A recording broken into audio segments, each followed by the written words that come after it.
ए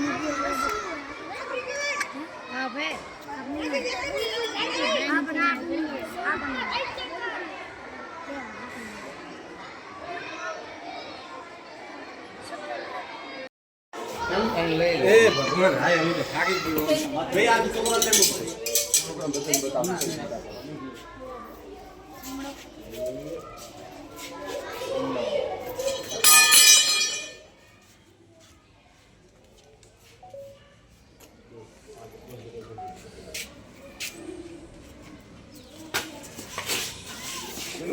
આ બેન ને પકડાવજો એમને બહુ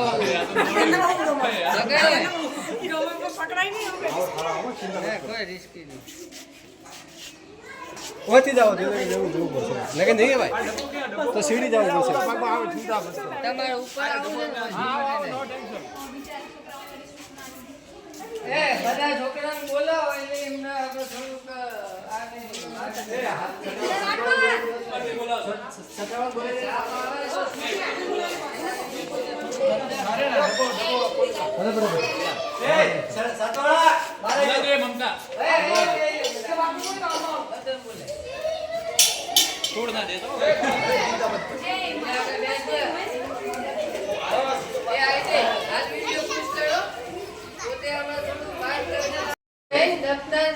નીચે નહીં મૂકો હા ઊંચા લટકાવો એક બંધ કરે અને પછી ઊંચા લટકાવો કાળજી રાખવાની પછી જ હાથ મોય અને બીજા નંબરમાં આ સાપ કોઈ બી જગ્યાએ જાતો હોય આ કોબરા સાપ તો આને કોઈ ચીડાવવો નહીં અને સાપને કોઈ દિવસ મારવો નહીં અને સાપ જતો હોય તો આપણે થોડી વાર ઉભો રહી જવાનો સાપ હેડે તો પછી જ આપણે ત્યાંથી હેડવાનો અને કોઈ બી ભાઈને ઘરે આપ આવે તો આપણા મા બાપને કહેવાનો કે આપણે રેસ્ક્યુ ટીમ વાળા ભાઈને ફોન કરો આપણે ગતિ સાપને આવે અને લઈ જશે અને હાથને કોઈ દિવસ મારવો નહીં આને મરાય નહીં આ સાપને કોઈ દિવસ મરાય નહીં કોઈ બી સાપ કોઈ બી પ્રકારનો સાપ આવે તો રેસ્ક્યુ ટીમને જાણ કરવી મારું નામ બેળાજ પ્રજાપતિ છે મોરચંદ કે બેળાજભાઈ પ્રજાપતિ એમને જાણ કરો સાપ આવે અને આપણે ત્યાંથી લઈ જશે કોઈ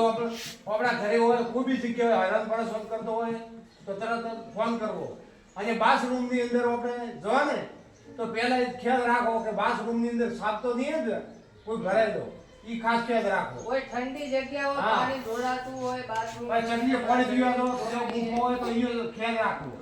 આ ખૂબ ખ્યાલ રાખવો અને આ સાપને કોઈ દિવસ પીડાવવો નહીં અહીંયા રાત્રે ખાસ રાત્રે જો એટલે ખૂબ ખ્યાલ રાખો આ કોબરા આપ કહેવાય મારો નંબર છે 9748 કોલ પણ કરી શકો છો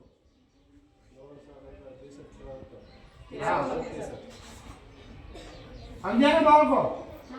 ખાસ કરીને તો આપણે દફતરનો ખ્યાલ રાખો કારણ કે દફતરનો સાપ ઘૂસી જાય અને આપણે શાળામાં લઈને આવે દફતર અંદર હાથ ભાગ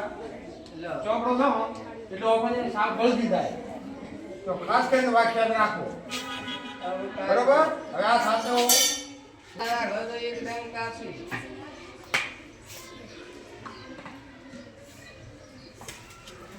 બરોબર